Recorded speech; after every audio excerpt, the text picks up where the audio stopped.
right, it is 9:30. We're going to go ahead and get started in our pre-meeting work session for our 10 o'clock council meeting. First item, approval of minutes. There were no changes. Any questions? And then approval of monthly bills. No changes. Any questions? All right, then we have an appeal, Resolution 23-140, Decatur Morgan EMS appeal. Any questions? Resolutions, Resolution 23-119, approved request for special use permit for Tillman Infrastructures LLC to construct a new wireless telecommunications tower for AT&T at Runnymede Avenue Southwest. Any questions? All right, Resolution 23-120, approve MUB expenditure of $16,724,650 for sewer pipe rehab, pipe burst method contract B. No changes. Any questions? Resolution 23-121, approve MUB expenditure of $530,926 for FY23 boring and trenching contract. No changes. Any questions? Resolution 23-122, approve payment for permit renewal of Decatur Morgan Regional Landfill number 52-03. No change. Any questions? Resolution 23-123, approve proposal from TTL to provide construction quality assurance services for geosynthetic destructive testing for Cell 16 construction project at the Decatur Morgan County Regional Landfill. No change. Any questions? Resolution 23-124, accept ADEM grant for recycling education. No change. Any questions? Resolution 23-125, approve ALDOT 5310 grant application. No changes. Any questions? Resolution 23-126, authorize Paleo West to conduct mapping survey at Garth Cemetery. No changes. Any questions? Resolution 23-127, authorize Paleo West to complete mapping at Sykes Cemetery. No changes. Any questions? And Mr. Wirey's here for the, when we get into the meeting to talk to us a little bit about both of those cemeteries. So if we have questions for him, we can ask those during the meeting. Resolution 23-128, approve supplemental agreement number 1-8 TRP 252-2023, 176 Sandlin Road and Central Parkway. No changes. All right, any questions? Resolution 23-129, approve Champion Auto Bore Sewer contract between the City of Decatur and Decatur Utilities. No changes. Any questions? Resolution 23-130, award bid number 23016 for litter fencing to Southwestern Sales Company. No changes. Any questions? Resolution 23-131, award bid number 23017 for LED Christmas light wrapping for 2nd Avenue trees to Lights of Christmas, being the sole respondent. Any questions? Resolution 23-132, declare surplus of vehicles no longer needed by the police department. No changes. Any questions? Resolution 23-134, approve Verizon providing a short-term communication facility at Point Mallard Park. No changes. Any questions? Resolution 23-135, approve FY 2023 mid-year budget adjustments. All right, any questions? Resolution 23-136, approve mayor to sign the carrier agreement for Aquadome HVAC. No changes. Any questions? Resolution, and I did have one question on that. That's half the the $50,000 cost. Half of that would be for this, is that correct? The right way to think about it is it would be, there were two units. This would be to fix the one, or this would be to put split units instead of a rooftop unit where the meeting areas are. Okay. The initial cost was for both Roof sides. units, Okay, right. gotcha. All right, any other questions? Resolution 23-137, authorize the mayor to sign contract with Frameworks for Event Center located at Point Mallard. No changes. Any questions? Resolution 23-138, declare surplus of items no longer needed by Parks and Recreation. No change. Any questions? Resolution, and these last two, or these next two were added. Resolution 23-139, accept and approve mayor to sign American Cruise Line's docking lease for Tennessee River sites. Yes, there's a representative, Shelley Hartfield, here discussing properly at the meeting, but it starts out a 5-year lease. It has other provisions which we can go into at that point. But we were very excited about the potential of them coming here multiple times, American Cruise Lines. All right, any questions? Resolution 23-141, approved DYS lease agreement for facilities relocation of Aquadome staff. Do y'all have any questions for Limzell in this portion of the meeting? I know it was an added item. Or would you rather wait till the meeting? Mainly looking down there at the end. What are the, what's gonna be the cost of the renovations? I've separated because we started the boxing project at there, so that's the cost to complete that. Hey, Limzell, do you mind coming to the podium? Sorry. I'm just talking about like the new facility, we know the boxing facility. It's considered Suite A, Uh-huh. and so Suite A is roughly, good morning, everybody. Morning. Okay, It's on the resolution. okay. Yeah, I did. 31,000. So 31,000 Yes, for sir. that part. Okay. Are we sure that will get it? We were told 10 on the boxing and we're north of 20 already. We spent 8,000. Weren't expecting the framework architecture's part for the safety allotment, which kind of put us over there, but we were right at about 8.5, I believe. I do have those receipts on there. So we did stay up under 10 original costs. Yes, sir. But we are looking at air conditioning. They were in there this past week, and it was too hot for them to be in there and do anything. So we definitely got to get some air conditioners in there. Yeah, you were under the 10 for what we had talked about, but then there's an HVAC issue. Yes, sir. Yeah, shocker. Yeah. So the owner, HVAC, it's maintenance, that's the owner's responsibility. The air conditioning there's two separate areas there. So you have part where the offices are there, that is air conditioned. But the part where we put the boxing ring and gym, I got that you. was warehouse, that was not air conditioned. I got you. And so we've got a couple of bids on that we're looking to try to get approved. Yeah, I know that. All right, any other questions for Limzell on this issue? I guess I have one question, and I had talked with Brandon a few weeks ago. He had sent me a message. Basically, this was before the issues. I didn't know about any issues as far as HVAC at the Aquadome, but he had basically requested that the staff at the Aquadome move to this, us consider them moving to the other side of, I guess, Suite A is what Yes, you're sir. talking about. Is that accurate? I mean, That is, just, I guess I don't have to go into the HVAC report from, Right. but it was considered that we, again, get all the staff together, all the programs together, everything happening in one roof. That's kind of the objective as we even move to the new facility. Yes, sir. It yeah, is. okay. Right. All right, any other questions? I just think it's important to point out that there's absolutely nothing that's unsafe about the current facility.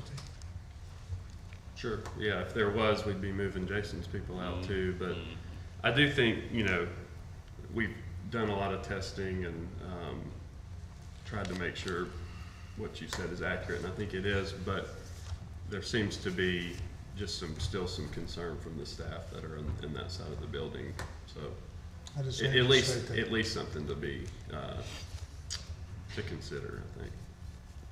All right, anything else for Limzell? Thank you, sir. Thank you. All right, then the last item, ordinances, ordinance 234556, approval of duplicated street, McClellan Drive Southeast to be changed to Emma Drive Southeast. All right, any questions? All right, we'll get started at 10 o'clock.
was their, what was the company? They just, they literally rebranded. What was the company before? We'll call the meeting to order.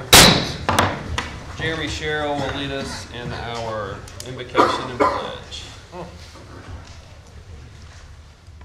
Father, we come before you today as representatives of our community gathered in this meeting, and we acknowledge your presence, and we seek your guidance and wisdom to make decisions that impact the lives of those we serve. We thank you for the gift of this city and its diverse population. We pray for unity among its citizens, regardless of background or belief. We ask your blessings upon our council members, grant them discernment and integrity as they make important choices for our community. We lift up our city's needs before you and pray for the well-being and prosperity of our residents. Grant us strength and resources to address the various challenges we face. We ask for your protection over our city, especially our police officers and firefighters and those who serve in public safety roles. Strengthen them with courage and wisdom as they protect and serve our community. Lastly, Lord, we thank you for your abundant blessings upon our city. Help us to use our resources wisely and to steward the environment with care. May we be good stewards of the land, air, and water, preserving them for future generations. In Jesus' name we pray. Amen. Amen. I pledge allegiance to the flag of the United States of America and to the republic for which it stands, one nation, under God, indivisible, with liberty and justice for all. Thank you, Jeremy. Yeah. Roll call. Here. here. Here. Here. All right, we will start our meeting with a proclamation from the mayor.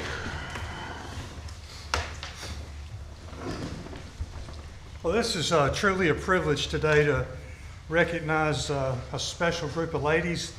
As I call your name, if you will, if you'll come and kind of stand where the public can see you. Viv Blakely, a senior. Viv will graduate in a few days and head to Alabama next fall. Maddie Fight, a sophomore, she's going to stay with us for a little while.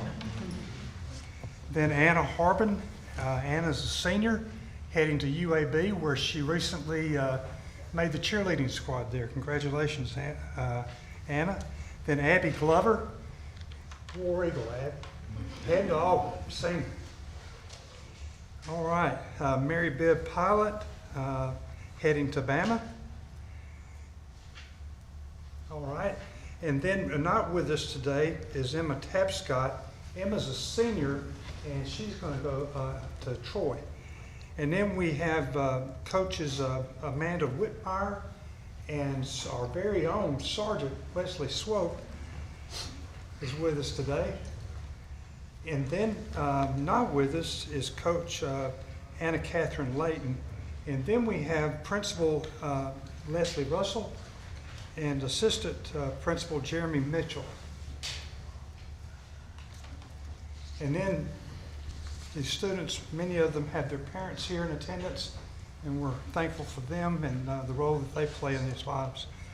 So here's the proclamation. Whereas the 2022-23, let me stop. Well, I'll get there in a moment. Decatur High School girls tennis team qualified to compete in the Alabama High School Athletic Association State Championship held on April the 23rd, 2023 in Mobile, Alabama. And whereas the Decatur High School tennis team won second place in the Class 6A division. Now, normally we recognize state champs, okay? But the team that beat them is Semi-Pro. They should be in the 8A division. So these are the state champs, all right? You with me? All right, there we go. So whereas the Decatur High School girls tennis team has proven its excellence throughout the season and has represented the city of Decatur in an outstanding manner, whereas it is fitting and appropriate that we recognize the hard work, dedication, and high level of enthusiasm exhibited by all the members of the Decatur High School tennis team. Now, therefore, I, Tab Bowling, Mayor of the City of Decatur, Alabama, along with the Decatur City Council, do hereby deem it an honor and privilege to extend our congratulations on behalf of myself and the council on your exceptional performance. So Congratulations.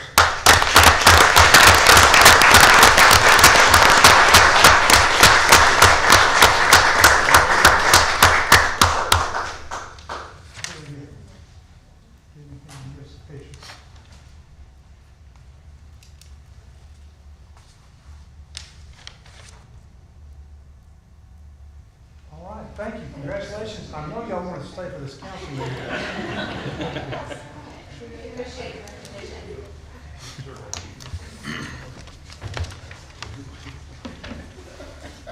Thanks, Mayor. We will let you guys clear out unless you want to stay.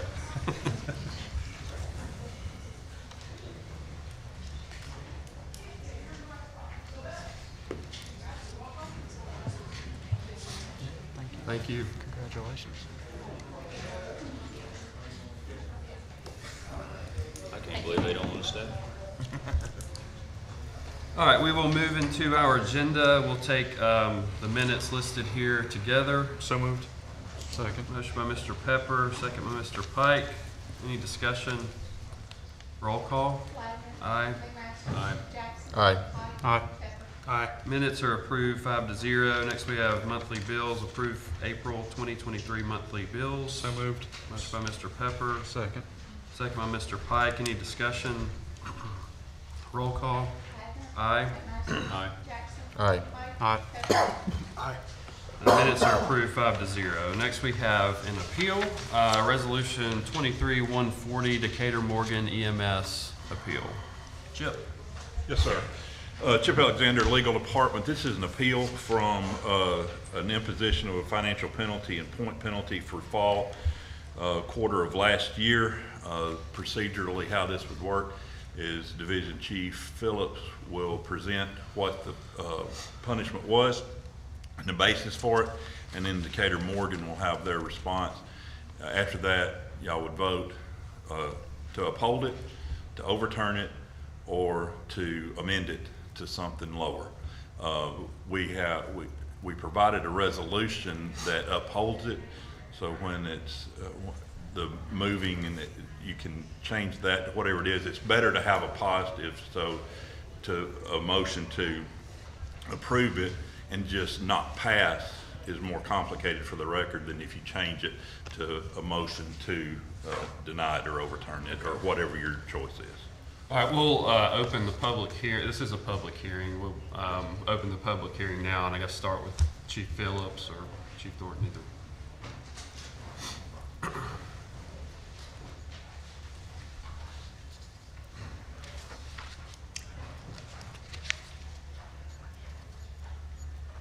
Division Chief Chris Phillips. Any questions? So this, the financial penalty was issued in February for the preceding year, for the quarter of the end of the preceding year. Decatur Morgan's response fractile within the police jurisdiction was below 90%. It was at 85%. The police jurisdiction is a really low call volume area. I think for a 3-month period there were 70-something calls, and they missed on 13 calls. If they had been successful at making 2 calls per month more, we wouldn't be having this conversation. 6 calls is all that created this violation. Chief, I have a question.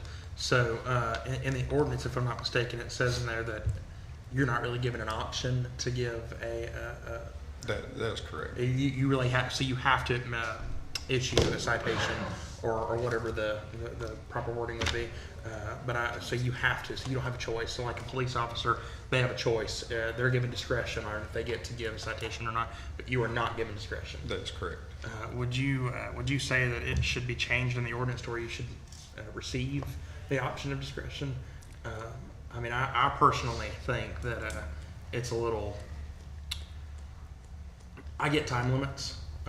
I understand that we have the golden minute, where somebody needs to receive BLS care in the event that they're in cardiac arrest or they're not breathing or something like that.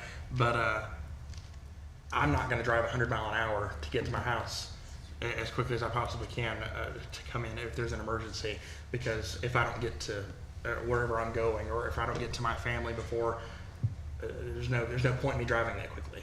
I mean, it's an extreme danger. So I don't see why we have such an ordinance, or such a I guess you could say a really tough ordinance on things like this.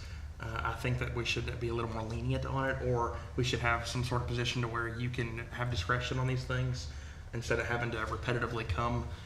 This is, I believe, the first one that y'all had to bring to us for Decatur Morgan. So, I mean, would you think that we would need an ordinance to where it says you have discretion, in your personal opinion? I would be definitely open to any ordinance rewrites. Obviously, it was not ordained by God, so it was written by man.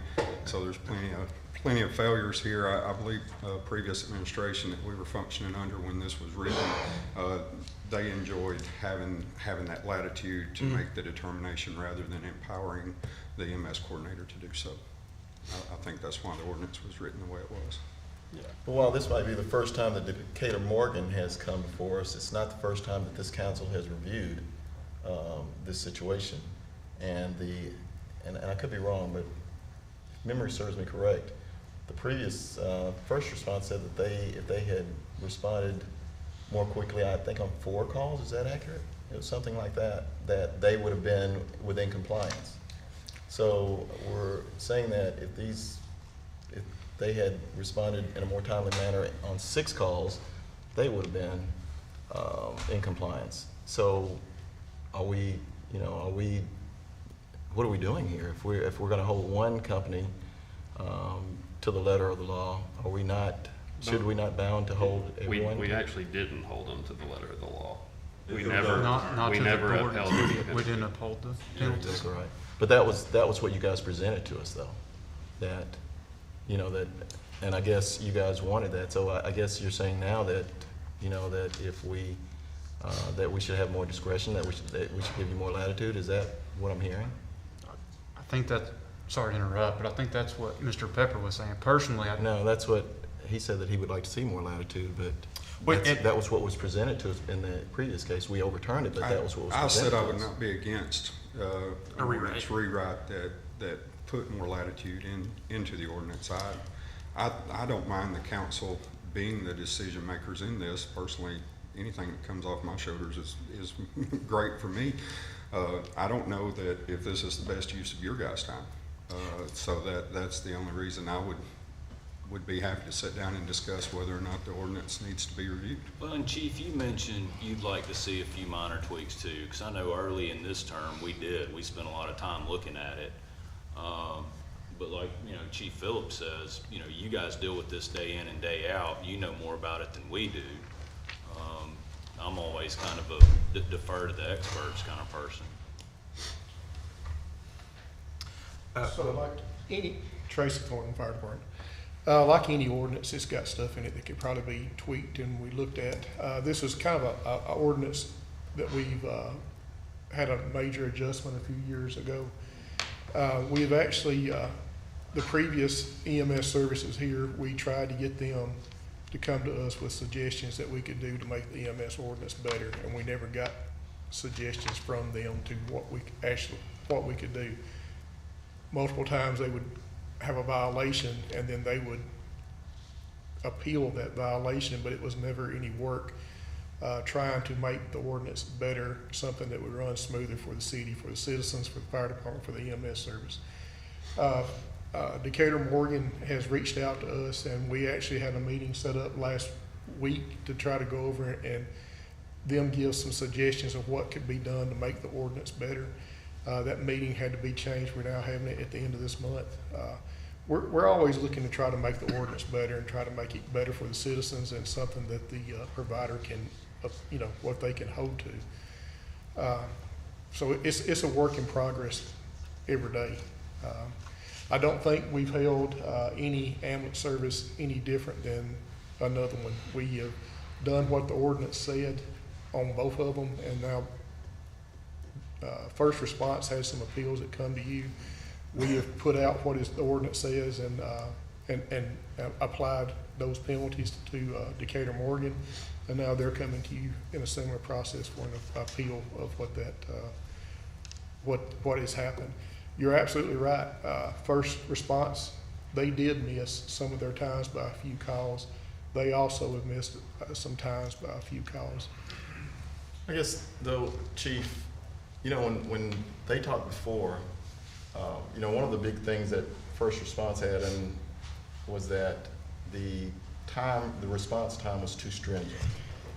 I guess what I'm wrestling with now is that now that we've got Decatur Morgan here, you know, we're saying, you know, we might need to address that. And, you know, I just never heard that conversation before.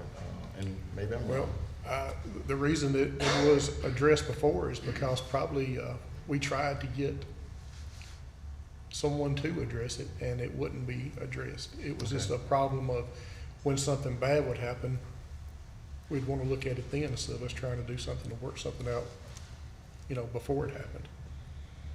I have a question. When one of y'all from the ER, they're gonna come. no, y'all are gonna come speak. Yeah. The hospital staff's gonna come Yes. speak separate. Okay, that's fine. My question would be, and probably more for Chief Phillips, is just, I mean, help me because, and I guess your stance is the ordinance says these times have to be met. They weren't in the PJ. This is the penalty. I mean, is it as cut and dry as that? Like, right? Like, I mean, In the ordinance, yes. Yeah. If they don't, and then that was, you know, if you take the atmosphere that caused the ordinance rewrite previously, you know, and I didn't mean to speak as though I was against the council reviewing it, but it had escalated to the point that it was taking a lot of the council's time to deal with the ambulance issues that we were having in the city. And I think that's why the pulse of the current administration was to review more of it and to maintain it as standard. What interaction we did have with previous providers, just to summarize, the thought was, okay, we're going to remove all these restrictions that were in the old ordinance.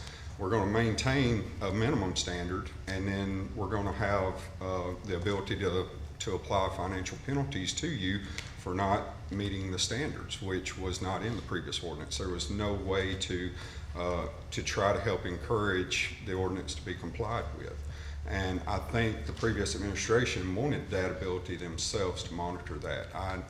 You know, so I don't know if that answered your question or not, but you know, it does just say if you don't meet this requirement, the EMS coordinator will issue a financial penalty. There are several other things that the EMS coordinator does have discretion to financial penalize for, but as far as frac tiles, it's cut and dry. You either did it or you didn't.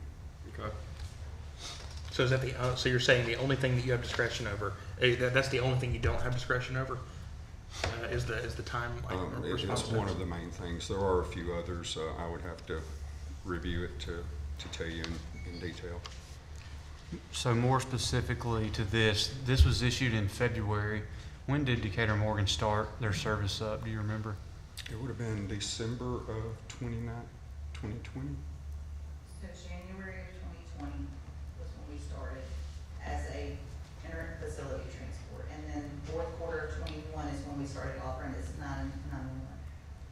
It's fourth quarter of 21, December of 2020, the inter-facilities. So they started answering 911 calls in the fourth quarter of 21. And this And was I only apologize for not having that this is only in the PJ, right? I'm sorry? These were only in the PJ, these This- calls that were made. This penalty is directly at the PJ. The city limits times were met. Have there been any issues outside of this since then, or? There is not with the service as a whole. I think they're doing a great job. I think they're one of the premier services in North Alabama, just from operating in the field. The equipment is above standard. You know, the personnel are well knowledged and professional in their appearance and all. You know, the PJ is such a unique animal because there's no way, as businessmen, you know that there's no way to completely cover every aspect of what you have to do. And the PJ is that way. So, you know, if you get a cluster of calls in a very remote outlying area, it's just going to skew your numbers. And that's kind of what, you know, for example, the most outstanding call that was on the list for this quarter was 18-minute response time, so 5 minutes above standard. But if you just Google Maps the address, it was only 4 miles and 7 minutes from the Hartselle County Ambulance Office.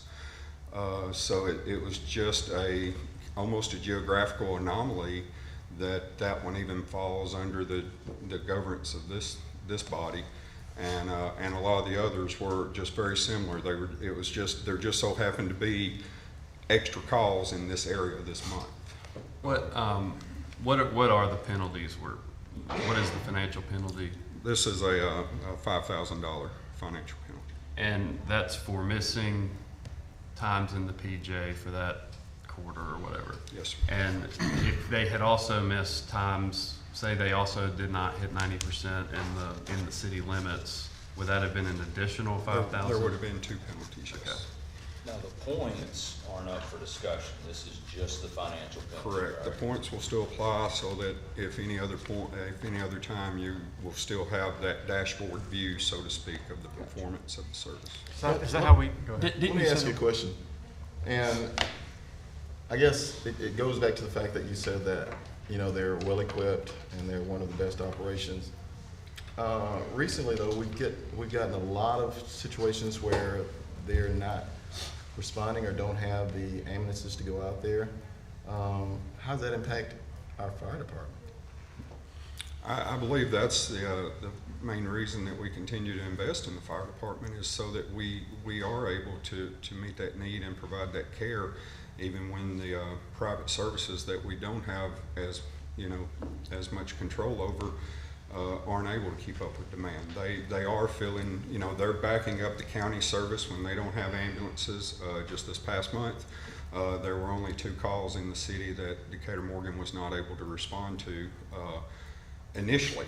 And most of the time, even though they don't have an ambulance initially, they may have a crew at the ER trying to give the patient to the nurse, and then they quickly get back in service and catch the call before a county service can even come to our aid. But honestly, what we're seeing so often is it's North Alabama wide. We've had calls holding because no ambulance service in 5 counties was able to come help us. Well, it's just. Okay. I mean, I know that, and I know that you said that in the past month there were 2 examples of it. I'm just, I have a lot of people who listen to the scanner, and they brought this to my attention, and I've actually gone and listened to it. But it's a situation where it seems to be a whole lot more prevalent than just the 2 that you're speaking of, and I understand fully that we are set up as a fire department to assist in those things because we're systematically located around our city, and we can sometimes get there quicker than they can. But by the same token, if we're the responder, and because they can't respond in so many cases, then that starts to put a financial strain and a strain on our fire departments. And that's what I'm concerned with, is that do they have the adequate equipment and personnel to address the issues that our citizens need? Would you, sorry, I was just gonna ask, do you have any specific examples of times that they wouldn't? I can get them. Because I can get the one numbers later, that he Tracy. give you come from 911 as to when it's a road call. They have to report road calls to other ambulance services, and they also report calls that were rolled into them that they take. I think this past month you had 2 calls that you couldn't respond to, then there were 12 that were rolled, is that not right? 12 from other agencies into us. So we do keep up with that and look at it. Yeah, I Look guess at those numbers. that's my question is, can we see that to know that that's happening, and when will those numbers come in? Those numbers are talking about the presented last to the month. EMS committee every month. Okay. At ARB, they announced how Yeah. many rolled to Decatur Morgan and how many they had to roll. Yeah, And I'm just typically, the curious, numbers 'cause rolled, to them are higher. if the allegation is that there are more calls than the 2, I personally would like to know what that is and how many calls are being missed or not properly responded to. I would say we are always, most always in the single digits for road calls into the city. 2 has been a great month. It was really a good month. 6 is probably average 4, 6 to 8, you know, and I'll be happy to email you all the spreadsheet that I use to track that for the ARB every month, and you can see it trends. And in our business, the trends do seem to be annual. For the ARB, I show a 3-month trend as well as the trend from the previous year to help not only monitor road calls, but the number of 911 calls, the number of medical transports, wheelchair transports, lift assist, EMS. We track every nature code that Central Dispatch monitors for the service, and we keep that on a spreadsheet, and I'll be happy to email that to you guys. I have an old one here, but it's not the most current. The calls our current provider is rolling, how are those in comparison to the previous provider? Oh, there's very, very much of an improvement. And with that also, you know, as anybody in business knows, since COVID, the workforce is just a different animal than we've ever seen before. And fire, EMS, police, we're all feeling the strain of that, just like private industry is. And these guys were in the process of trying to fill a lot of positions. You know, being hospital-based, their replenishment is a little bit slower because they do have such a structured process, just like the city. You know, it takes us so long to get somebody from the street to ride in a fire truck, and they have very similar processes, and that's some of the stuff that was happening for these guys, and they probably could have run a few more trucks to help meet some of this demand, and which they are doing now. Let me ask you one more question. There's and I've seen it quite often, there's a pickup truck that's a Decatur Morgan pickup truck. Yes. It can't actually transport. Yes. So if they get to the scene, does that count as them meeting their response time, just out of curiosity? The clock stops when an ambulance arrives on scene. Okay, that's good information. And there's like some software system, right, that keeps up with that? Yes, sir. How many trucks does Decatur Morgan averagely run a day? Probably. I think on Saturday they had 7, if I'm not mistaken. They had 7 trucks on Saturday. That sounds about accurate. They were, you know, they run their business pretty well, and I just kind of keep tabs on how things are going, so I can't give you exact numbers. I think they have certain extra trucks that work during peak hours and less trucks that work during but I would venture to say that if you saw 7 on Saturday, that would not be a surprise, especially with some of the events happening. Hey, you know how many calls they ran last month? I think it was 1,400. So those 2 calls that were rolled, 2 out of 1,400, just kind of give you an idea. That's PJ and city combined, the 1,400? Yes, sir. All right, are there any more questions for Not for fire these. department? All right, I just, yeah, go ahead. I just want to say one thing. I know we got up here and we've talked about previous ambulance services in Decatur Morgan.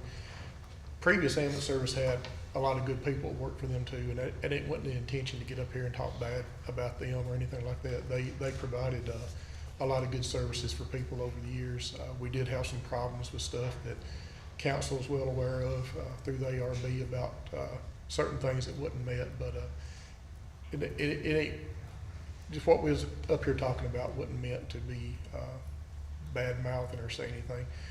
Decatur Morgan has worked really hard since they've been in here to try to make provide a good service for the citizens. So it's been a good thing that we've had them here, and we can see improvement all the time with them, what's going on. So I just want to say that I didn't want this to be like a bashing session. No, I think that's a very good point, because this appeal has to do with a very specific item. It has nothing to do with past ambulance services. It doesn't have anything to do with the ordinance. Yeah. It has Seemed to like do me personally, I was saying something about the previous one a lot. But I do They think did a though- lot of good things. I too. think I do there's think though that precedent. we have to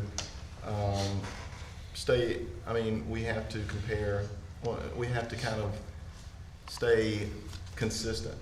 And that was why I brought up the other ambulance service now. And I said from this dais that I was not satisfied with the previous ambulance service, but I did want things to be done fairly, and I wanted things to be done consistently. And that was really why I brought up the other And situation. I So think brought as that up. as the It fire wasn't you. chief and ARB chairman, that's what I want to. I want it to be fair. It wouldn't be. So they got something to say about it too. But anyway, yeah, that's what we want, is want it to be fair. And we've done what the ordinance says for us to do, and we brought it to you. So I do think Decatur Morgan is trying to do a good job. And so. Yeah, I We'll think leave it there's up to y'all. probably precedent, be consistent, but, yeah. I'm All with right. you. All right, Carrie or Kelly, you going?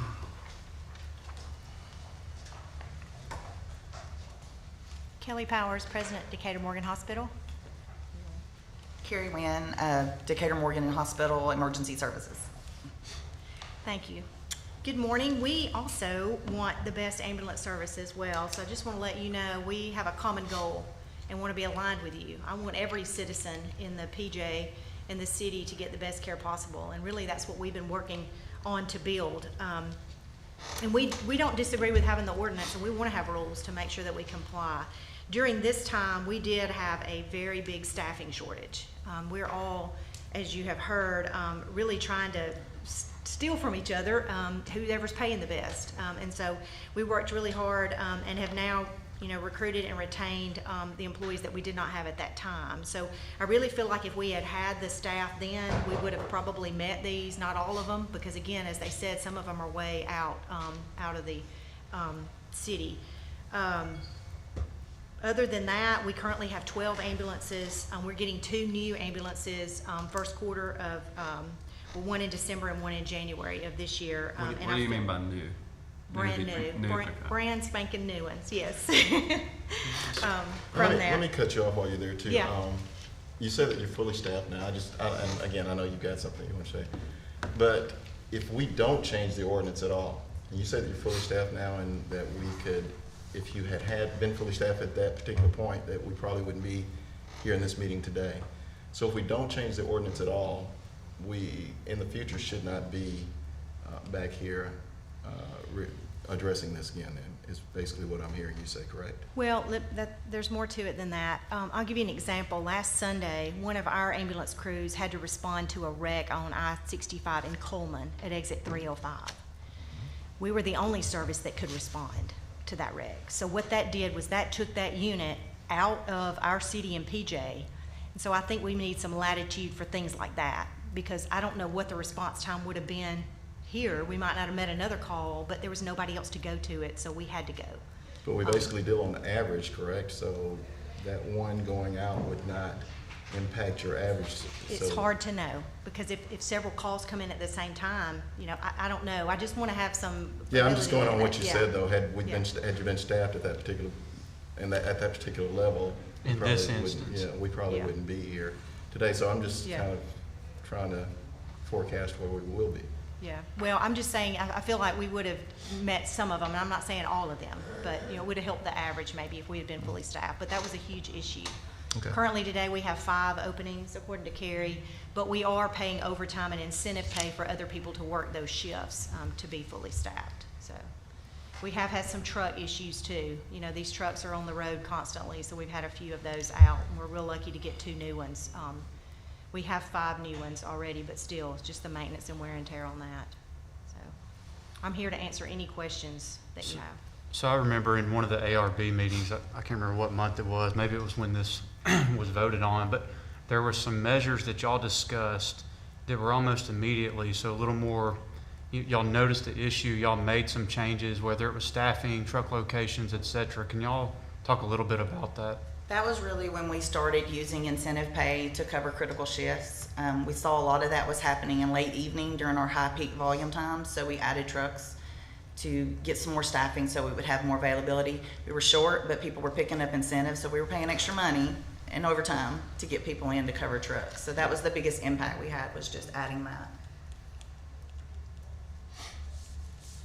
Any other questions for hospital? Thank you. Good, thank you. All right, so Herman, if I'm following this, and Chip, y'all help me, a vote in the affirmative upholds the penalty. On that particular resolution. On this If- particular If you resolution. change the resolution to overturn, it would still be an affirmative vote, but it would overturn it. That reads better for the record. But it reads better for the record this way. Chip, in the past, what have we done with points? I know you had mentioned, I thought last week you had said that points could be addressed, but in the ordinance it says they In the stay. ordinance, it says that the points cannot be appealed, that those are imposed regardless.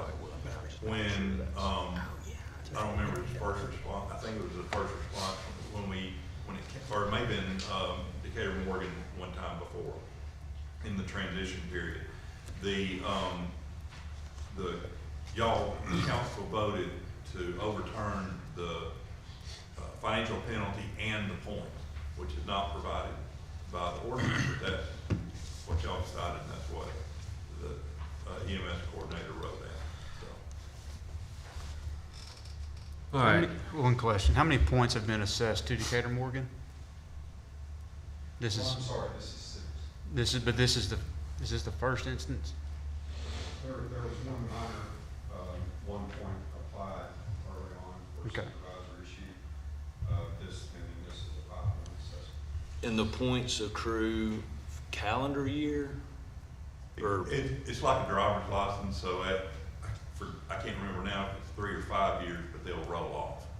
So It's a rolling. it's a rolling Okay, thing. that's- The intent was, there was no, under the old ordinance, there was no way for the council to know the status of the ambulance service. And it's like points on a license, the higher your number, the council could know at a glance whether there were ongoing problems or if it was basically okay. and it's 20 points where you get in, That's when it starts being a problem. When you get up, I think 26 or higher, they can't Okay. reapply. Okay. 15 to 20, I didn't know this, I didn't think to look back. But 15 to 20, they have to show an action plan to improve before they would be allowed to reapply to renew their CPNC. Any other questions? With no other questions or comments, we'll close the public hearing. Is there a motion? Well, I would make a motion to uphold the points and remove the financial penalty unless And anyone that's- has another. so that's essentially voting no on this then, correct? Yes. Can somebody make a motion to remove the points as well? Is that, The floor is open. I mean, I'd like to make a motion to remove both. No points, no penalty. Can we do that? You did it last time and it wasn't asked for. So I would say, no, you can't do that because the ordinance doesn't provide for it. Yeah, that's But we why also, I'm asking. when y'all did it before, we did it because that's what y'all passed, but. So we've done it The before. ordinance does not provide for you to set aside the points. But we have done it before. Yes. Okay, so yeah, then I'd like to make a motion to remove both. So we're basically making a motion to violate, knowingly violate our No, he's ordinance. making a motion. That's what I'm saying. We're knowingly making a motion to knowingly violate our ordinance. Yes. That's All right, we have a motion for Mr. Pepper to amend this to remove both the points and the financial penalty. Is there a second? All right, seeing no second, is there a motion for the resolution we have on the agenda? So moved. Motion by Mr. McMasters.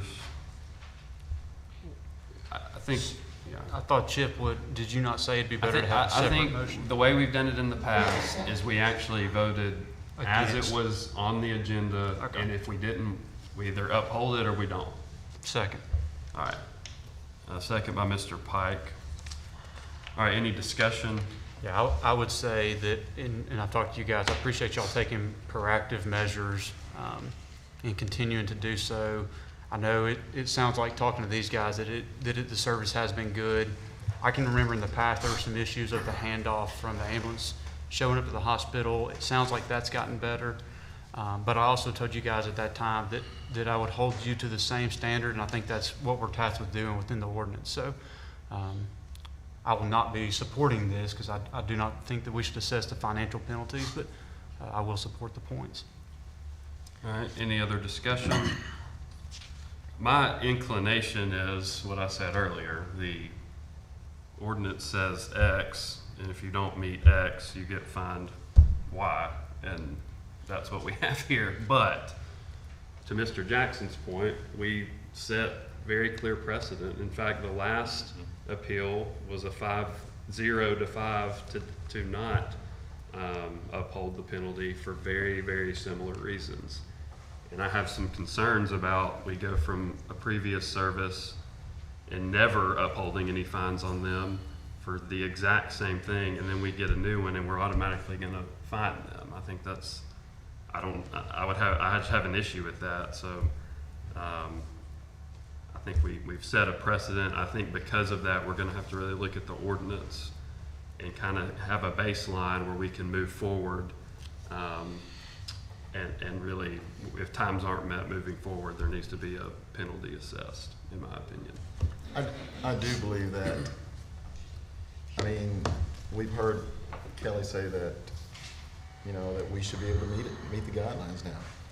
And I do understand that it's a newer service. I am hearing that calls are rolling over, and they may not be.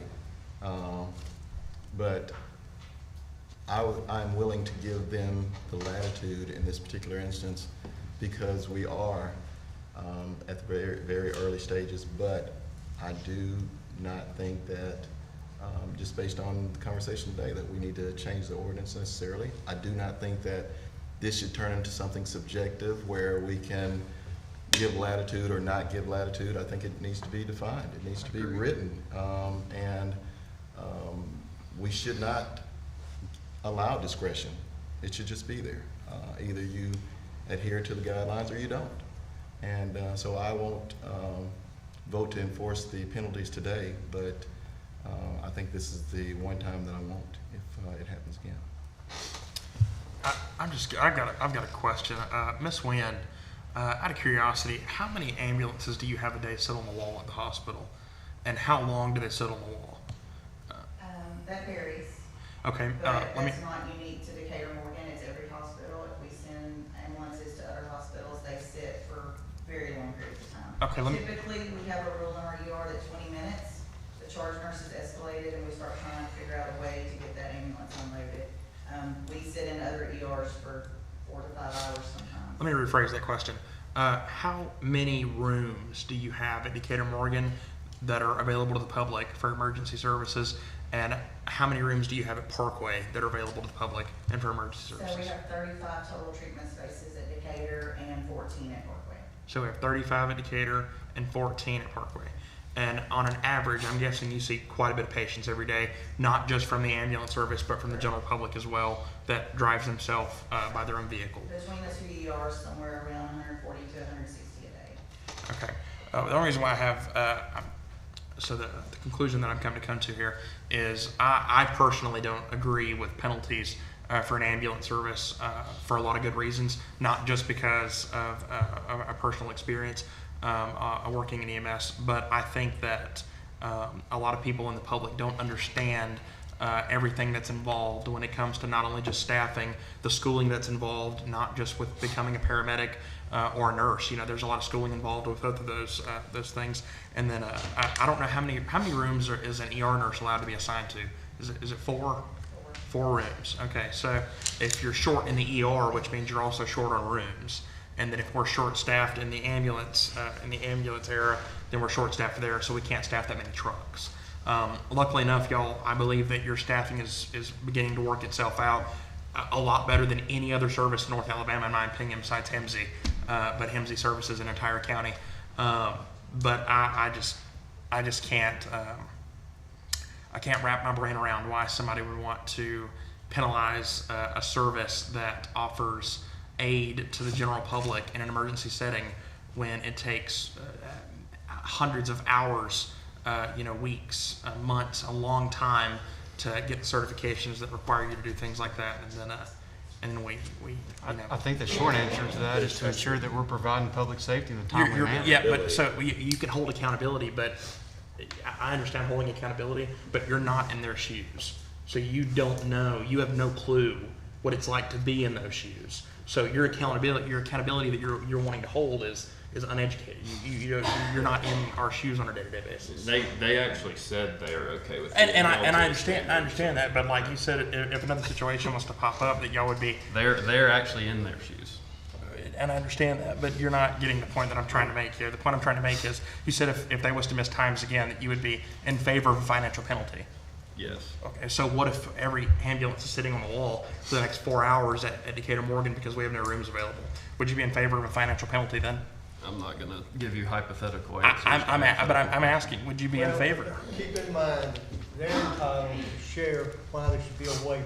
They can present that, and it'll be considered. So, yes, we don't disagree with what you're saying, but they have the ability, if they wish to ask for a waiver on time, to do that. Okay, let's just move on. So that's what they All right, we do have a motion and a second. Any other discussion?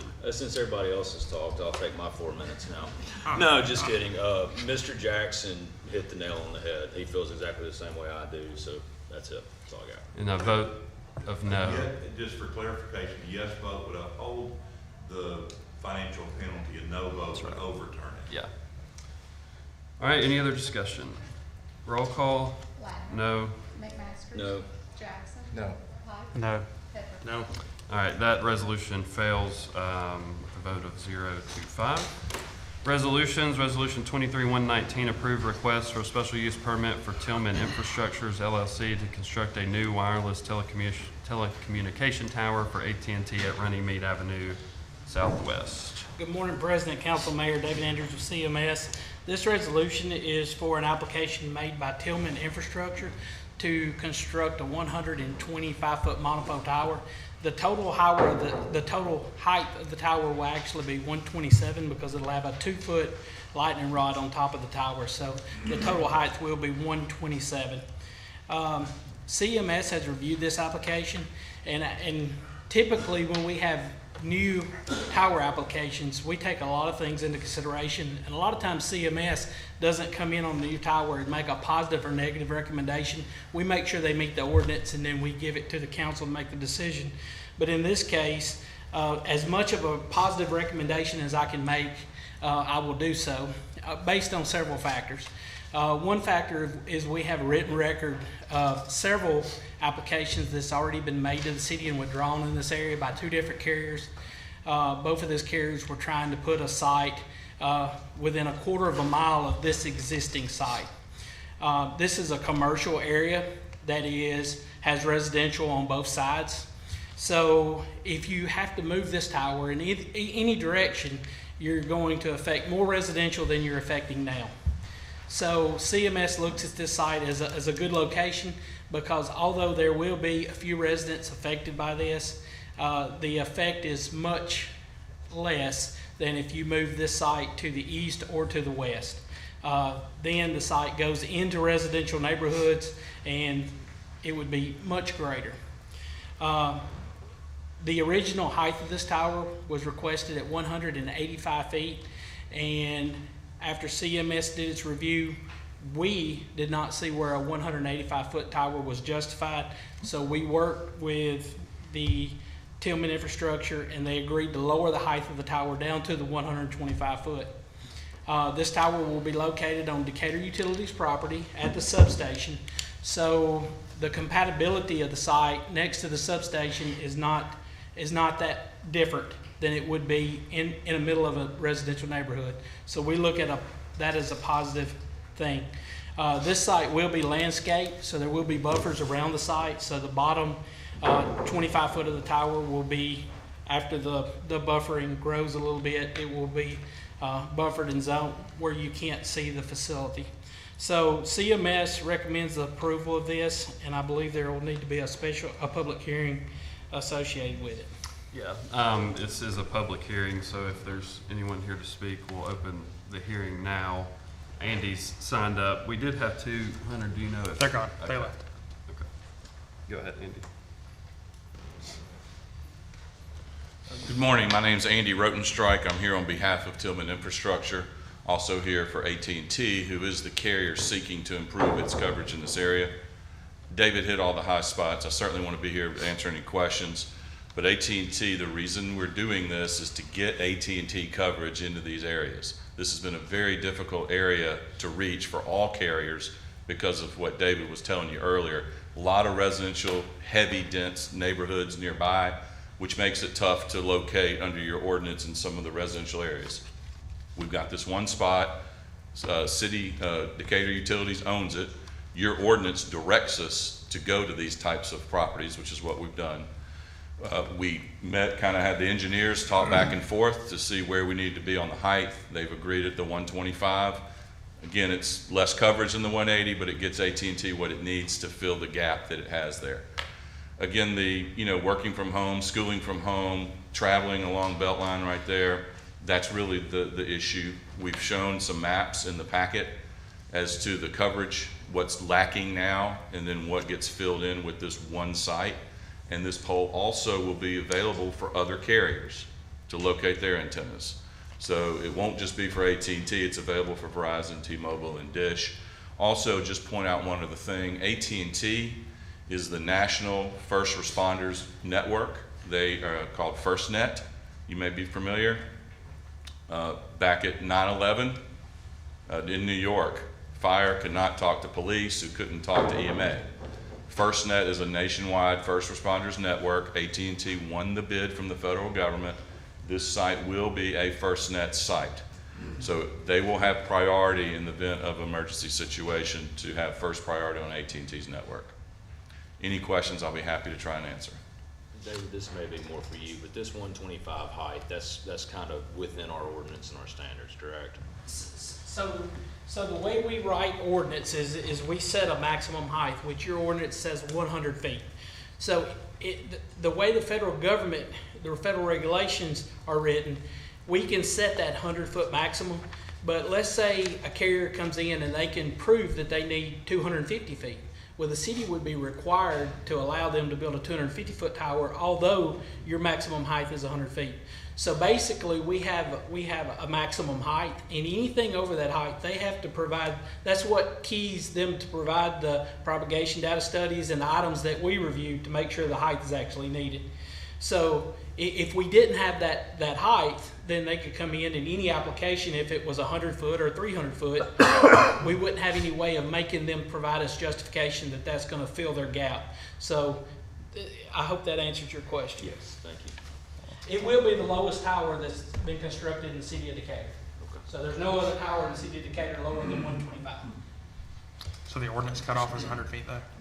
The 100 feet is the maximum height of the ordinance, but that's designed to make them provide us, if they need above 100 feet, then they have to provide documentation that proves that need. So, and that's what we did here. So we provided anytime they go over documentation. 100 feet, then they have to provide that need to the city, and then we review the need, and we just, that's where we started at 185, and we ended up way back at 125 because the 185 need, they couldn't prove it with the documentation.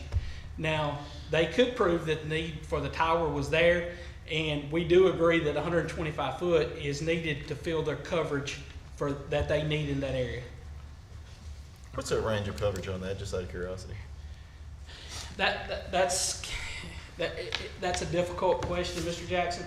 So this site is going to have a lot of different frequencies. It's going to have frequencies used for cell coverage, for phone coverage, and then it's going to have all the way to frequencies used for 5G coverage, which is data.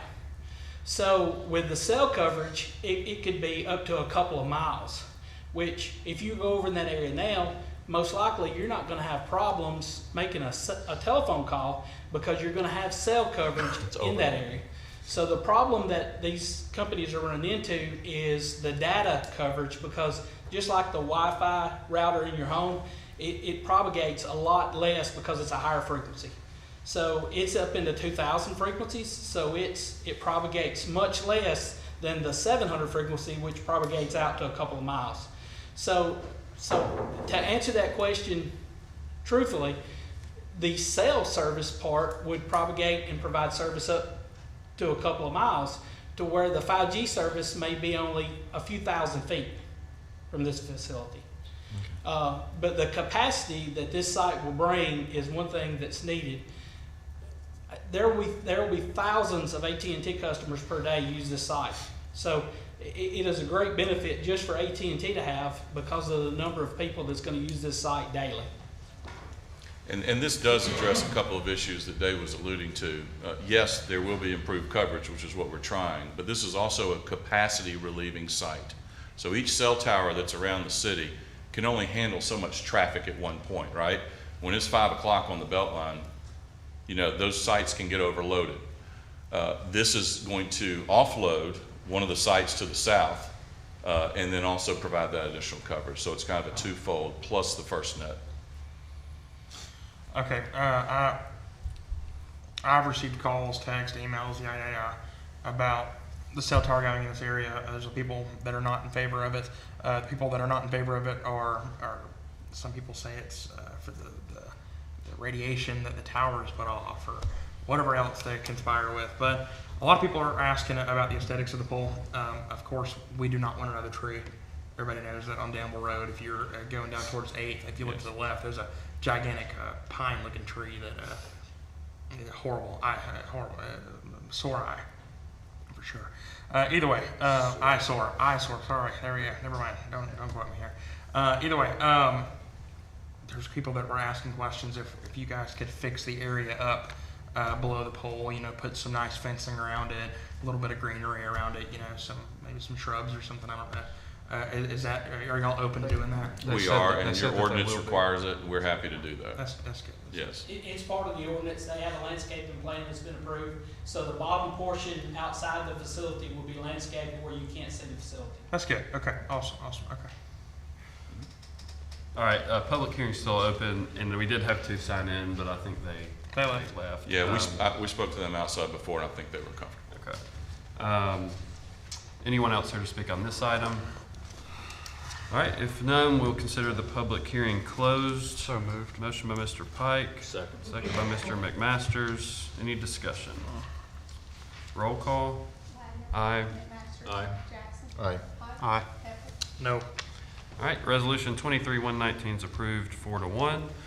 Resolution 23-120, approve MUB expenditure of $16,724,650 for sewer pipe rehab pipe burst method contract B. Jimmy? Yeah, Mr. Ladner, Mayor, Council, Jimmy Evans, Decatur Utilities. This is to replace 138,000 feet of sewer main in the collection system, along with 2,800 service lines. This work is part of DU's ongoing efforts to replace the old defective sanitary sewer mains within the collection system to mitigate and minimize SSOs. We opened bids on April the 6th. We had a total of 3 responsive bidders. Vortex Services was the low bidder out of Houston, Texas, and we recommend approval. So moved. Second. Motion by Mr. Pepper, second by Mr. McMasters. Any discussion? Roll call. Aye. Aye. No. Aye. Aye. Resolution 23-120 is approved 4-1. Resolution 23-121, approve MUB expenditure of $530,926 for FY23 boring and trenching contract. Yes, this is our annual boring and trenching contract that furnishes all labor, material, tools necessary for all the gas, water, wastewater, and electric underground utility work for Decatur Utilities. We opened bids on April the 13th, had 2 responsive bidders. Armor Contracting was a low bidder, and we recommend approval. So moved. Motion by Mr. McMaster, second by Mr. Pike. Any discussion? Hey, Jimmy, in the reading, I couldn't actually find, this is not a part of the bond that we did for the pipe bursting or anything related to that? This, the one we're talking about right now? Yes. No, sir, it is not. I couldn't find it, but okay. Thank you for the information. Previous expenditure request is. Yeah, that's what that's why I voted that way. But Yes. anyway, okay. Thank you. All right, any other discussion? All right, roll call. Aye. Aye. Aye. Aye. Aye.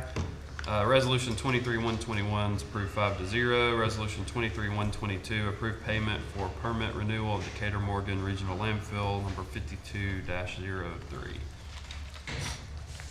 Hello, Wanda Tyler, Landfill and Recycling. I'm asking for approval to submit a payment to ADEM in the amount of $37,270. Our current permit expires December of this year, and Purite McAnally, and we're working with them to submit the application for renewal.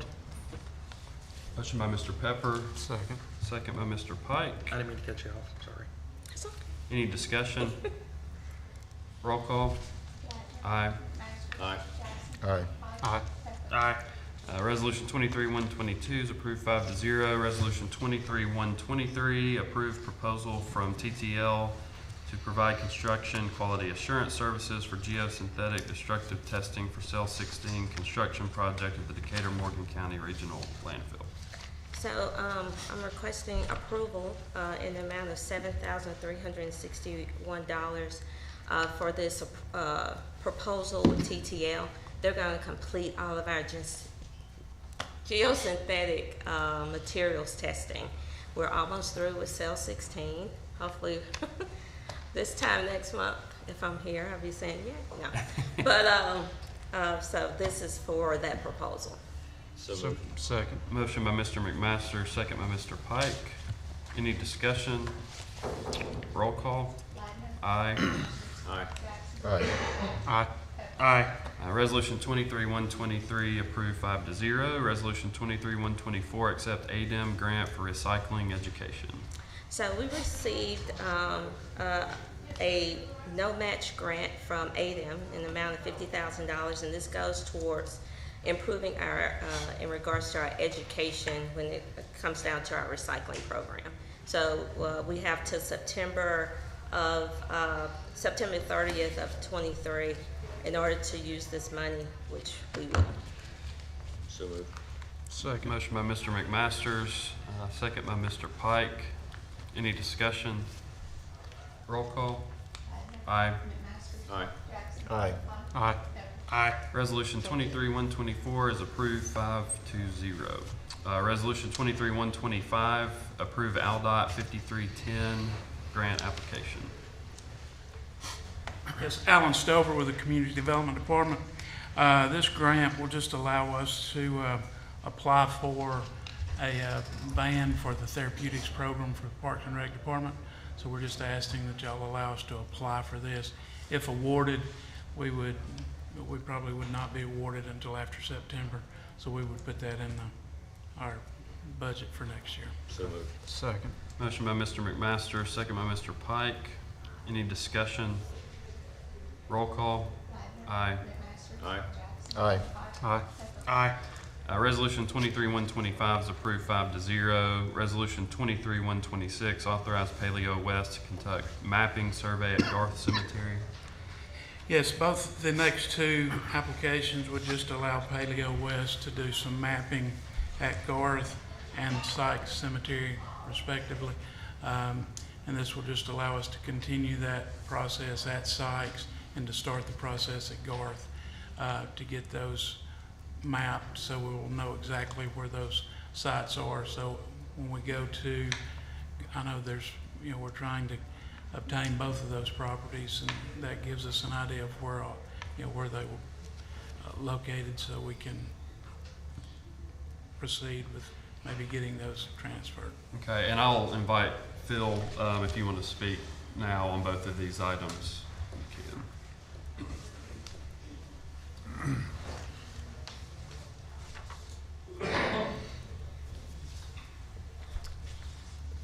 Phil Wiring, 3717 Wood Trail Road. I'm not only associated with the Historical Preservation Commission, but also the Vice President of the Morgan County Historical Society. And I just wanted to say a few words about the ties between the Garth and the Sykes cemeteries here in Decatur.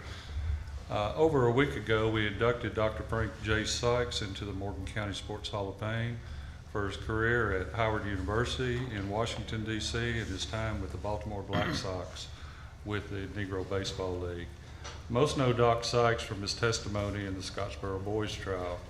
His daughter, Alice Sykes, came down from the Washington, D.C. area for the ceremony, and the Friday before, I toured her through the Decatur City, Lafayette Street, Garth, and Sykes cemeteries. all of which Doc Sykes has relatives and ancestors interred. While in Decatur, Doc Sykes had an infant son buried in the Sykes Cemetery. Doc Sykes' father was Solomon Sharper Sykes, who purchased the land for the cemetery, while his uncle James J. Sykes, one of our first black city councilmen here, got approval for the cemetery among white opposition. His mother was Ada Gar Sykes.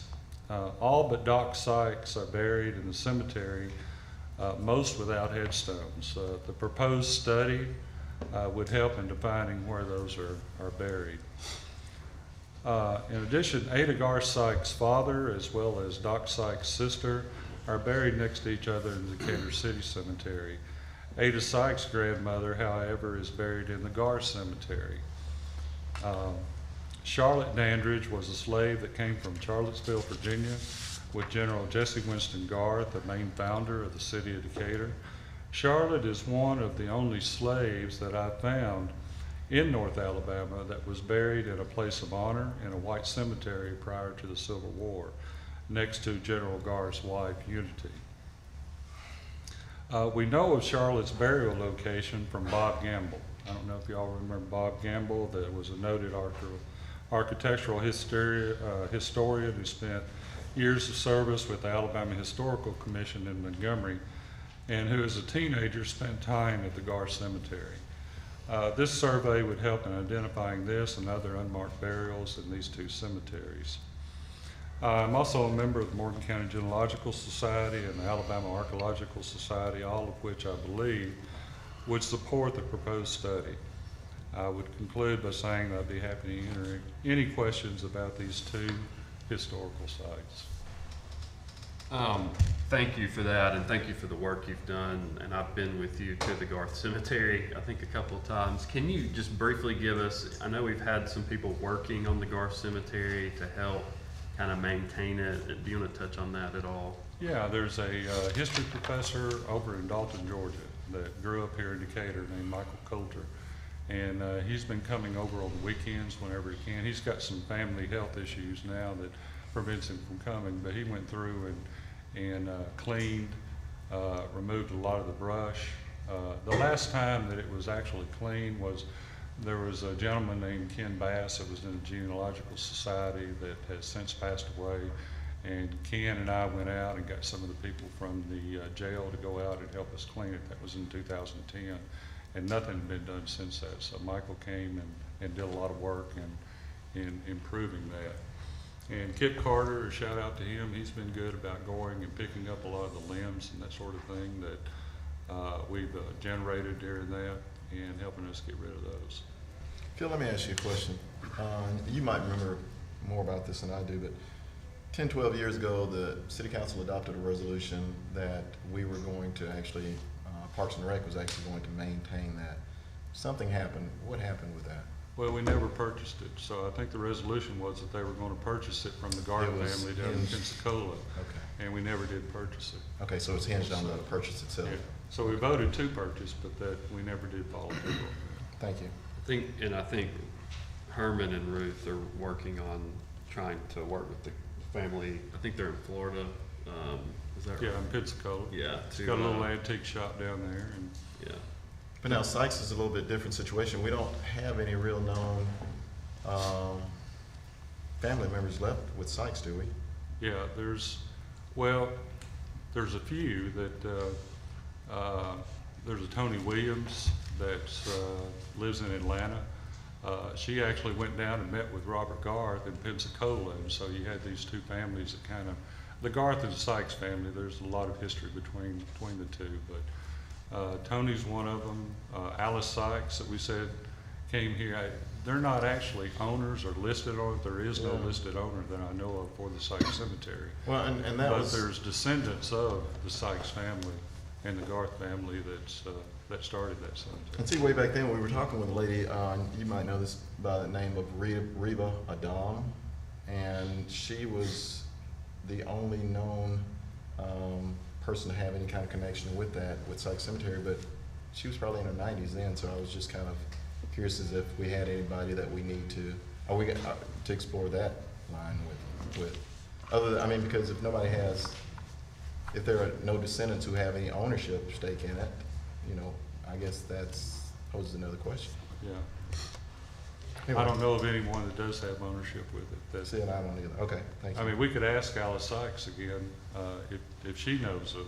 I think she's still got a brother that lives in Virginia, but that's the only immediate descendants of Solomon Sykes who purchased the property that I'm aware of. Okay. Any other questions for Phil? Herman, did you have something? Yes, Ruth's done hours upon hours, of course, she and Mr. Wiley. If she can share just in a few moments what she's found, Sure. to give y'all a flavor of what we have. Okay. That works. Hi, Ruth Priest, Assistant City Attorney. I've done a lot of research on Sykes initially and have spent hours. And basically, the situation we're in, there are multiple heirs. It's just a matter of tracking them down because it's there have been very few probate estates. Everything has been intestate, which means there wasn't a will or there are missing deeds. And so basically legally we have to kind of go through kinship. So all of the descendants of Solomon Sykes, you go down through all of the children, some of those children, and then they have spouses. If they did have a will, how it passed. And then if they don't have a will, it passes differently. And then you keep going through till you kind of reach who all is out there. And I have a packet of about this much information that I have gathered that show I've had to go through some of the genealogical records, probate records. I've gone outside for other states, and all of this is using free things online. This is not using, I mean, I've gone to the library even to use Ancestry.com because it's very difficult due to the era that this was done. The records are very slim on both cemeteries, so it's difficult. Now on the Garth Cemetery, that one I'm still in the process of finding the heirs, but I'm down to, there's a 1/6 interest from what I can put together on paper. There is like a 1/6 interest that multiple families will have, and that may be spread across numerous people. And I believe, according to what the revenue records show, it's the heirs of a trust, but the deed that I have show that it's in an individual's name, but she was a beneficiary of a trust. It's very complex and convoluted to get to the bottom of this. This is not an easy answer. This requires multiple sources, and so we can talk to individuals who are willing to work with one another, but until we have every individual included in that, it's very difficult to get the land transferred for purchase. Now, I guess there's a possibility of maybe trying to file something to quiet title, but again, we have to give notice to all the heirs and find where they live. And these are individuals who are spread out amongst the Carolinas, Florida, in the northeastern states. There's even some individuals, I think in California, there was an heir for the Sykes Cemetery. So there are, these families have, obviously, like all of our families, they spread out across as generations go. So there are multiple people from what I have found so far. There may be more vocal individuals. There may be some people who don't even know that they are heirs to any properties. Ruth, are we looking at, and I guess with all that research, because again, wrestled with this for years, are we looking at buying Sykes Cemetery from somebody? I mean, because at this particular point, they've become absentee landlords. I mean, for all practical purposes. That's y'all's decision that I mean, the council I has guess to consider. that's what I'm curious about is, I mean, we're tracking these people. We're and- trying to get it conveyed to us if we can find somebody that has that authority. We would hope they would not ask. Yeah, it's difficult because you have to try to find who owns it to even find out who would want to take care of it, and if they can, if they'd be willing to sell it, or it's hard to, cemeteries aren't something people buy and sell. This is, and I will just tell you, this is a much larger issue than just here in Decatur. I have been, Caroline Swope has been very helpful. There is a, through one of our historic memberships. They have had several training sessions on this exact issue, tracking down who's at the cemetery, who's buried there, getting them under proper ownership. I have been through multiple seminars, and there are attorneys who do this for a living, and they have difficulties, you know, getting all of this information situated. There's no one answer that fits all, and it's just one of those, it's an anomaly, and unfortunately there are just so many parcels, there are so many little cemeteries throughout the nation that this happens with. And so I have already done 6 hours in training trying to track down genealogical things to help, as well as the legal stuff. It's a voluminous task. It's not quite as simple as it may first appear. Yeah, I'm aware of that, but I mean, you're throwing out some names and some relatives that. And I found those names. Okay. Everyone that he has mentioned, I know, and there are some I will just say, this is an aside, no one asked for this, but there are some fabulous stories to be told from all of these individuals. It is amazing the incredible contributions of each person who's buried in these cemeteries. And the information I have uncovered is just, it's tremendous. I mean, it's a wonderful asset for our city. Yeah, it's just a matter of getting it done. But that's up to the city council to decide how you want to proceed. And then to see how to do the legality of it is a different question, because someone will have to maintain it, pay for that. And that's where you get into all of the questions that y'all will have to decide how you'd like to handle that. But I just wanted to give you kind of a little bit of what we've discovered on the legal side. Yeah. So that it doesn't appear to be just a few people who may be able to sit at a table and meet. It may be a little more complex than that. Yeah, I think to Mr. Jackson's point, I think anything we can do to get ownership, whether we have to go the normal legal route or if there are other avenues, I would say do what we have to do. I think these are important projects. Yes. So thanks, Ruth, for the research. All right, we do have any other questions for Phil? All right, we need a Phil, motion. I'm gonna get, Sorry. can you stick around and let me get you at the end of the meeting? So moved. Motion, resolution 23-126 by Mr. Pepper. Second by Mr. McMasters. Any discussion? Roll call. Aye. Aye. Aye. Aye. Resolution 23-126 approved 5-0. Resolution 23-127 authorized Paleo West to complete mapping at Sykes Cemetery. Motion by Mr. Pepper. Second by Mr. McMasters. Any discussion? Roll call. Aye. Aye. Aye. Aye. Resolution 23-127 is approved 5-0. Resolution 23-128 approved supplemental agreement number 1, ATRP 252-2023-176 Sandlin Road and Central Parkway. Yes, Mayor, Council, this, excuse me, this is a supplemental agreement for our construction project out there at Sandlin Road in the Beltline. So moved. Second. Motion by Mr. McMaster, second by Mr. Pike. Any discussion? Roll call. Aye. Aye. Aye. Aye. Aye. Resolution 23-128 is approved 5-0. Resolution 23-129 approved Champion Auto Bore Sewer contract between the City of Decatur and Decatur Utilities. This is an agreement between us and Decatur Utilities for a warranty on the sewer that's be going to that Champion Auto. So moved. Motion by Mr. McMasters. Second. Second by Mr. Pike. So Herman, Discussion. Champion doesn't participate in any of the costs associated with this?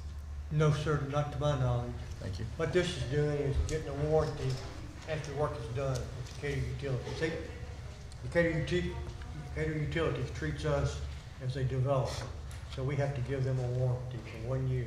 But for the boring itself, for the boring itself, Champion. For the project, yes, sir. Okay. That was voted on previously. Yeah. Right, the project's been voted on. Yes. Want to remind.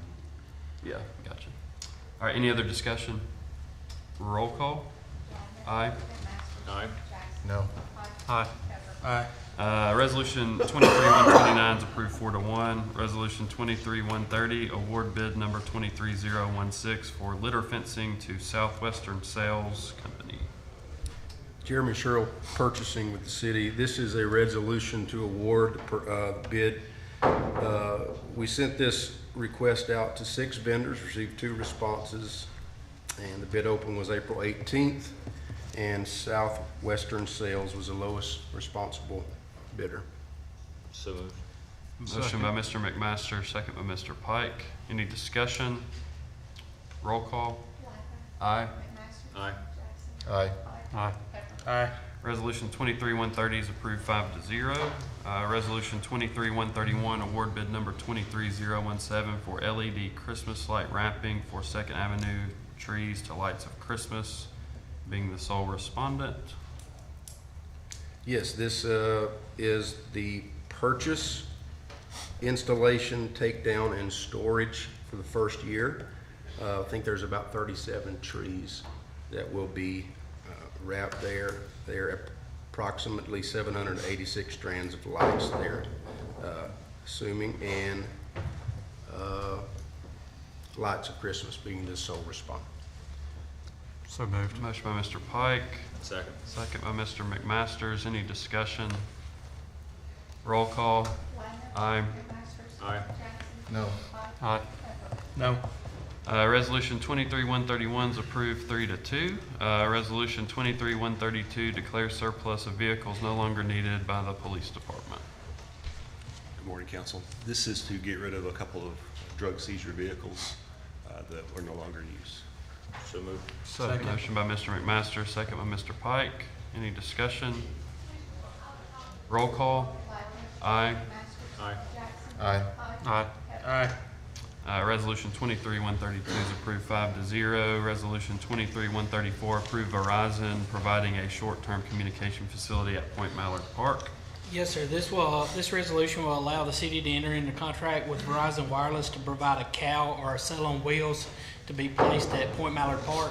It'll be placed there before the Jubilee Festival and will stay till after 4th of July. And this will increase capacity and service for all Verizon customers. It'll be a standalone unit, so it'll run off of generator and they'll just drive it in and drive it out. So moved. Second. Motion by Mr. Pepper, second by Mr. McMasters. Any discussion? Roll call. Aye. Aye. Aye. Aye. Aye. Resolution 23-134 is approved 5-0. Resolution 23-135, approve FY 2023 mid-year budget adjustments. Good morning, Council. Colin Meester, Finance. I won't go through the whole presentation from the work session, but just a quick overview of what we discussed. We talked about the position of the city's finances with relation to revenues, a 7.7% increase from last year's mid-year. Reviewed all our unassigned fund balance allocations that totaled $5.5 million thus far. Quick update on Point Mallard and landfill, and then lastly, kind of a overview of the meat and potatoes of the resolution, which are the adjustments presented today. So with that, any questions related to those items, I'm willing to answer. We want to have a motion first. So moved. Motion by Mr. Pike. We have a second. Oh, second. Second by Mr. Pepper. Any discussion? Oh, yeah, sorry. Oh, I thought you were gonna give a, thought you said. Well, if you have a question and you want him to go through anything, let him know. Oh, no, I'm just gonna say that on the, on this mid-year, there's quite a bit of subjects, there's quite a bit of items that are within the funding adjustments that I don't support. I'm not gonna go through each one of them. I'm only gonna support this today because there's a lot of items in there that we don't need to, I guess, itemize it and take all day long. But one of the things that I'm concerned about, we pay quite a bit of money for lawn mowing, I guess you could say. And we've got an alley mowing adjustment in there, that $32,000. I think we pay enough for mowing. It's one big thing, and there's quite a bit of other items that are in there, but I am going to support this today. I just wanted to make it known that there are a lot of items in there that I do not support. So just a comment on the mowing. Timing played an issue in this one specifically. We do our best to estimate what we think the costs are going to be, but obviously it's dictated by the results of the bid. So we had the bid come up, I think it was November of last year. and it came in higher than we had estimated in the budget, and so that's the request for the uptick. How much money do we spend on mowing every year? On mowing, I'd have to get back with you on that. That's multiple line items. All right, any other discussion? Roll call. Aye. Abstain. Aye. Aye. Aye. All right, resolution 23-135 is approved, 4-0 with 1 abstention. Resolution 23-136 approved for mayor to sign the carrier agreement for Aquadome HVAC. Good morning, Council, Mayor Jason Lake, Parks and Recreation. This is to add 2 split units to the breakout rooms at the Aquadome. We ask for your approval. So moved. Second. Motion by Mr. McMaster, second by Mr. Pike. Any discussion? That's $24,000, right, Jason? Is that I what that thought is? this one was 18. No, it shows 24 and okay, 21. 24. 24, that's what I thought, okay. There were 2 different for each side of the building, Okay. so. All right, any other discussion? Just to note, the funding's in the mid-year. That was just approved. This is just for the improvement. Okay. All right, any other discussion? Roll call. Aye. Aye. Aye. Aye. Aye. Resolution 23-136 approved 5-0. Resolution 23-137 authorize the mayor to sign contract with Frameworks for Event Center at Point Mallard. This is for Frameworks to work on the architectural pieces of the new event center. This includes the restrooms, the concrete, along with the lighting, those types of things. This is the ice rink. Correct. And would include roof work, I would assume, too, or looking at the roof. Yes. Yeah. Yes. Okay. So moved. Second. Motion by Mr. McMaster, second by Mr. Pike. Any discussion? Roll call. Aye. Aye. No. Aye. No. Resolution 23-137 is approved 3-2. Resolution 23-138 declares surplus of items no longer needed by Parks and Recreation.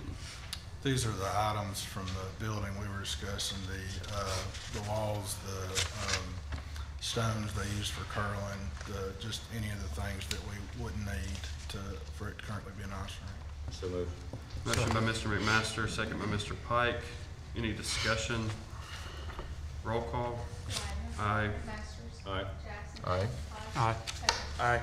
Resolution 23-138 is approved 5-0. Resolution 23-139, accept and approve mayor to sign American Cruise Lines docking lease for Tennessee River sites. Yeah. Herman Marks, Legal Department. Basically, what we're talking about is a 5-year lease with the option to renew it 5 more years and with an option to renew it 5 more. They anticipate upgrading the docking area up to $30,000. They would be responsible for scheduling the events, the docking by their cruise line and other cruise lines. As I shared earlier, Shelley Hartfield is here from American Cruise Line to give you some background, but basically we would be responsible, of course, to remain, it's at Rose Ferry Park, by the way, which is, we would maintain Rose Ferry Park. This would bring in tourists, obviously. They would tie it into transportation to carry the passengers around our city.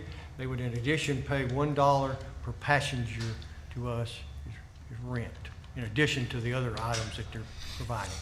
And that's what we have, and then she can fill in some of the gaps to give you what they anticipate number of trips they're going to make here, or stops, and those kind of things. And they are Very responsible. cooperative. I'm sorry, I thought you No, were that's finished. fine, yes. And they're responsible for all the improvements They're responsible, throughout the duration. well, they're responsible to bring up to $30,000, but we will work with them. Yeah, if there's other improvements that need to be made at Rose Ferry, but we anticipate $30,000 being more than adequate to bring it up to a level of where it can be used by this cruise line and others. But yes, that was a unique, but they're responsible to maintain up to a certain level once it gets to that. And they're willing to invest up to $30,000. in that. So beyond that, I guess, and of course, I just need one clarity. If improvements are deemed to be necessary, then that would be a discussion, but we would not automatically be on the hook for That's right. improvements. We'd have to negotiate that. That's a good point. Yeah, we would negotiate what the improvements, we're in control of what improvements are made, if Okay. any. But yes. And of course, we have another cruise line that's, we're under contract with, and they're not providing anything in the way of a cost toward improvement. Part of that, I think this particular cruise line is gonna bring a lot more. That's right, there are gonna be many Right. more Yeah. stops here. Yeah. There are. So moved. We have a motion. Shelley, do you want to come share a little bit just about your cruise line and? We appreciate those our being plans? here. We appreciate it. We do have a motion in a second, by the way. Pepper. Thank you all. As we continue to grow, we're very excited to do that along the Tennessee River. We just launched our 5th vessel in April along the Ohio, Mississippi, Tennessee, Cumberland rivers. And so we're excited to grow with Decatur, especially with 14 stops already scheduled for this year, which is incredible. And I'm very happy to say that these cruises are selling extremely well. So guests are really wanting to come to the area and see what Decatur's about. I won't take too much of your time. I just wanted to kind of give you an overview of what it is that the guests will do when they're here. So we have our motor coaches that travel with us.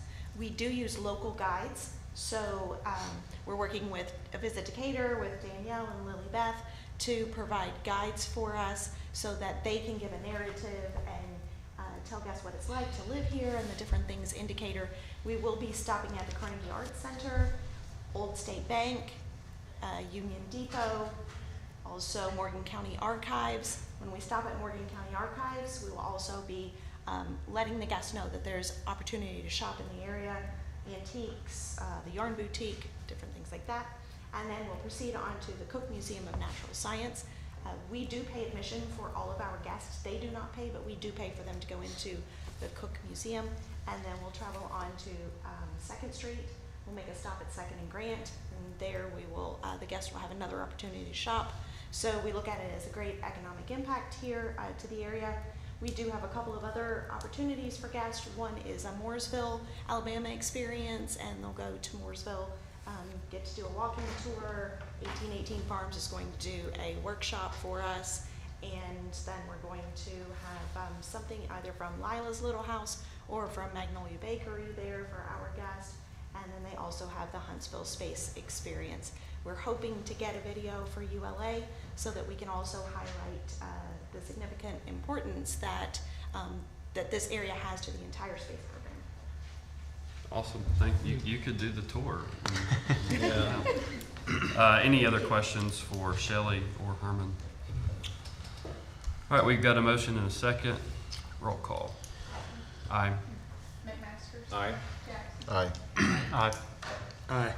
Resolution 23-139 is approved 5-0. Resolution 23-141 approved DYS lease agreement for facilities relocation of Aquadome staff. So moved. Motion by Mr. Pepper. Second. Second by Mr. Pike. Limzell, go ahead. Good morning again. Limzell Johnson with DYS. And so what we're looking at with this new lease agreement, we have about 13 staff at DYS. They're kind of divided now. We have 8 at the Aquadome and 5 are at the Central Parkway location already. It's the boxing gym because of the offices that are there. That's what we have there. They're working about 30 or 40 hours a week currently. And so we did have some incidents that came up with the air conditioning systems at the Aquadome location. So that seems to be resolved, and we have some continued things going on there. We're proposing to get everybody on one roof. All the programs would be at this particular location, and so everything would be able to work out of that one spot. All right, we do have a motion and a second. Any discussion? And it's not to Limzell. I guess my question is that we're looking at $24,000.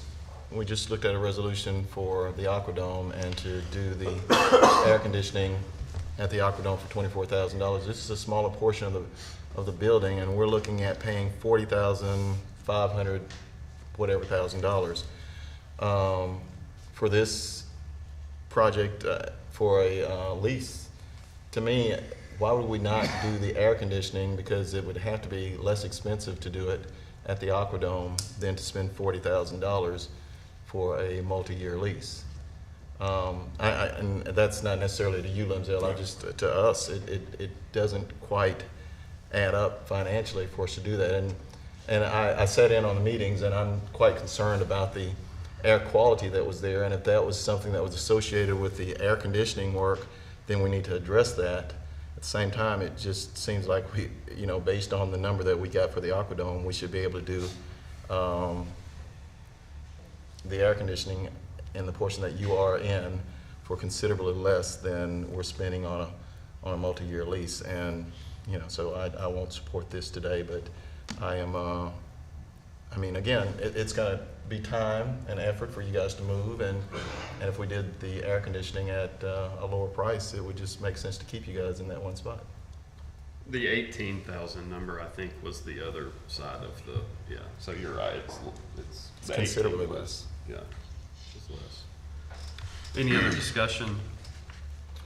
Yeah, I definitely hear those points. I think there were opportunities to, you know, maybe utilize some of the space in other ways that maybe DYS won't have to use the whole suite.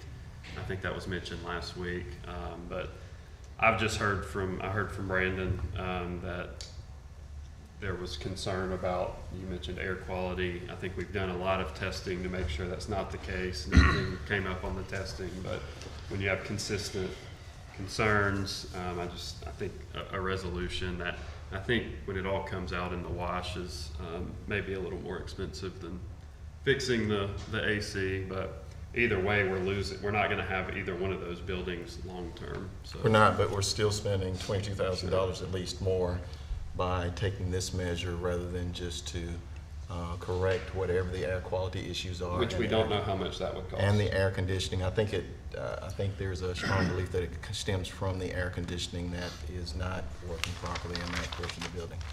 Okay. So. All right, any other discussion?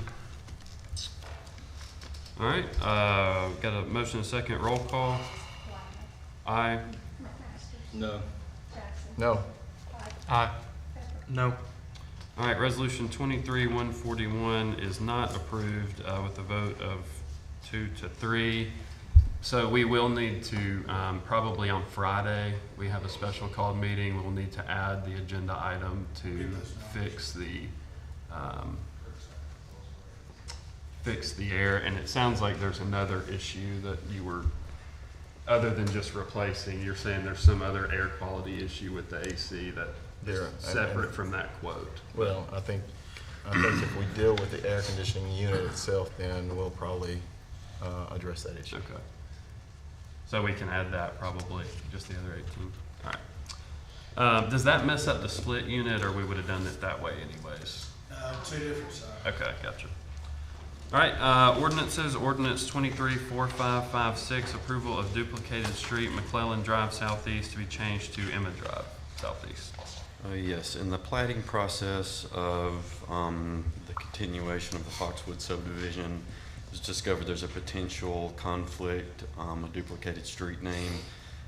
Working with the developer who's continuing that subdivision, they have suggested Emma Drive be the name that this is changed to. So moved. Motion by Mr. Pepper. Second. Second by Mr. McMasters. Any discussion? Roll call. Aye. Aye. Aye. Aye. Aye. Ordinance 23-4556 approved 5-0. Please, Go ahead. just stay where you are, if you will. Don't want to embarrass you. I want to congratulate you, and I want to do it publicly.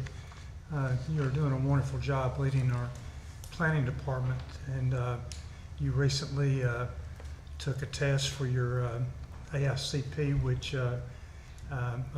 American Institute of Certified Planners. Yes. Oh, good for me. I'm glad. Congratulations on passing your test. And I think the next step now is to application to be a part of that association, and that'll be done in the June timeframe. Yes. So we're very happy for you, and continue working like you are. Okay. Thank you. Yes, sir. I think this is a good thing for the city. It's been what, and Mr. Jackson, you know, was Ms. Jordan the last certified planner we had? Too many years.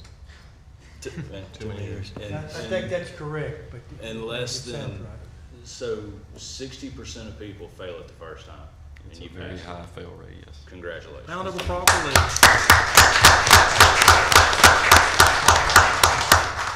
Good work, Lee. We do have a special called meeting for a few items now on Friday, which always happens when we don't have a meeting the next week. But we actually do not have another meeting this month other than that special called meeting as of now. The next council work session will be held on Monday, June 5th, 2023 at 5 p.m. And the next regular city council meeting will be held on Monday, June 5th. I don't know what I said. June 5th, 2023 at 6 p.m. Anything else from directors? Mayor? Yes, sir. One more thing? Yes, sir. All right. I asked Phil to stick around, and Phil, if you mind coming back to the podium, and I've talked with you about what I asked you to share. And Is my it's, 3 minutes not up yet? and I don't know, we're ready to go, but Phil's going to be succinct with us. He said he serves as one of the historians for our city, and share the role that Decatur played in Memorial Day becoming what it is. Yeah, this is one of my favorite stories I like to say about Decatur. A lot of people don't know that the origin of Memorial Day actually started here in Decatur. And if you go to Wikipedia and pull up Memorial Day, there's 4 origin stories. This is one of the 4 that's listed there, and in my opinion, the correct one. But back in October of 1864, we had the Battle of Decatur. In that battle, the highest ranking officer for the Confederacy that was killed was a guy named Dr. William E. Sykes. Again, another Sykes, part of the Sykes family. He was a lieutenant, and he was actually wounded at the corner of Somerville and 14th Street. His father, George Augustus Sykes, had a plantation home back behind Epic Church, or where the roller skate area is. He was taken there and he passed away. Well, his wife Elizabeth came to Decatur, got him, and took him back to Columbus, Mississippi, and buried him in Friendship Cemetery there. Well, in May of 1866, Elizabeth and 3 of her friends went to the cemetery to decorate the Confederate graves that were there. And as they were decorating the Confederate graves, Elizabeth noticed that there was no one there to decorate the Union graves. And so she took it on herself to go through and decorate the Union graves also.